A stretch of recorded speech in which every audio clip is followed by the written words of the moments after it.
En la Biblia hay un pasaje muy interesante en Lucas capítulo 4 versículos del 1 al 13. Allí se relata que Jesús fue al desierto para pasar un tiempo de oración y ayuno. Y estando en ese lugar se le presentó el tentador. Básicamente le realizó tres propuestas. La primera de ellas fue la tentación del pan a partir del versículo 3.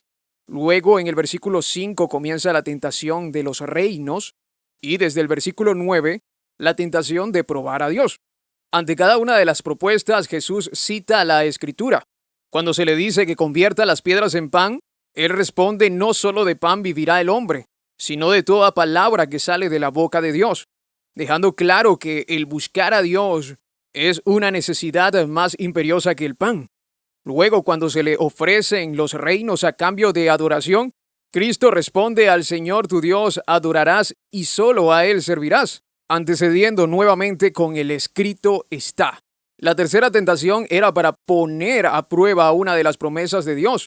El tentador cita un salmo que se refiere a la protección divina y le dice que se lance del pináculo del templo y Dios mandará a sus ángeles para que su pie no tropiece en piedra. A lo que Jesús responde: escrito está, no tentarás al Señor tu Dios.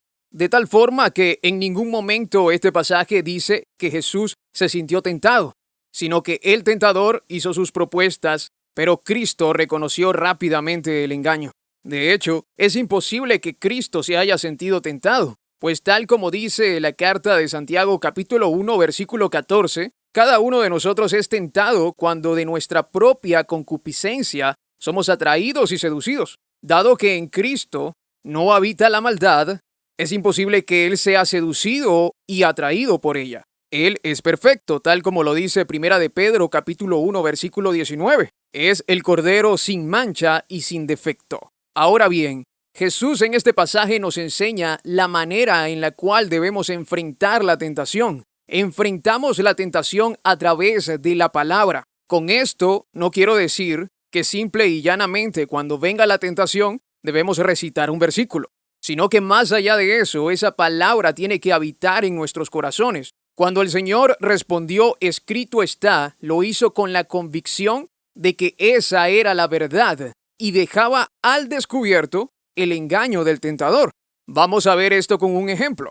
Si usted ve que una persona accidentalmente pierde dinero y usted siente el deseo de tomarlo, ese deseo no lo va a aplacar declarando lo que dice uno de los 10 mandamientos. La Biblia dice: no robarás. Eso es bueno saberlo, pero de nada valdría si esa convicción no está en nuestros corazones. De nada sirve el conocimiento sin práctica o el conocimiento sin la convicción de que esa es la verdad. No es simplemente aprender y hablar la Biblia, es ver a través de ella. La Biblia debe configurar mi cosmovisión, el cómo veo al mundo. Porque si esto no es así, yo voy a decir, bueno, la Biblia dice no robarás, pero esta persona que está perdiendo ese dinero es un ladrón, es un estafador. Y pues como dice el adagio popular, ladrón que roba a ladrón merece 100 años de perdón.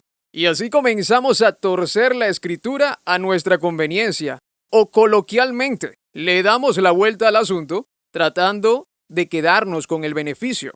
Y esto es precisamente lo que el tentador hace, torcer la escritura. Cuando le cita a Cristo, el Salmo 91, versículo 11, lo hace tergiversando el contenido. El Salmo habla de que Dios me guarda, pero en ningún momento me dice que me lance al vacío.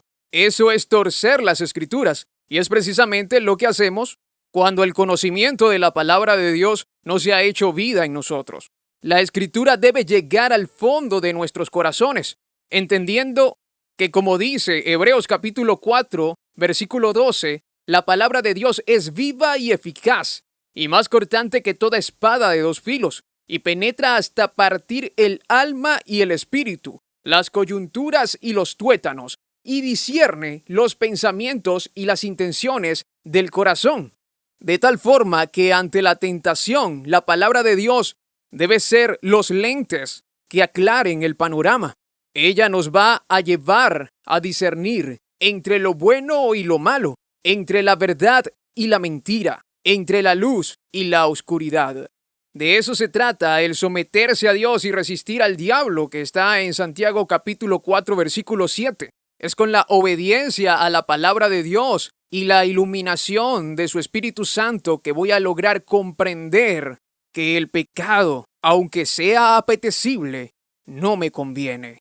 Creer en la palabra de Dios, ver a través de ella y vivir en sus principios es esencial para vivir en libertad.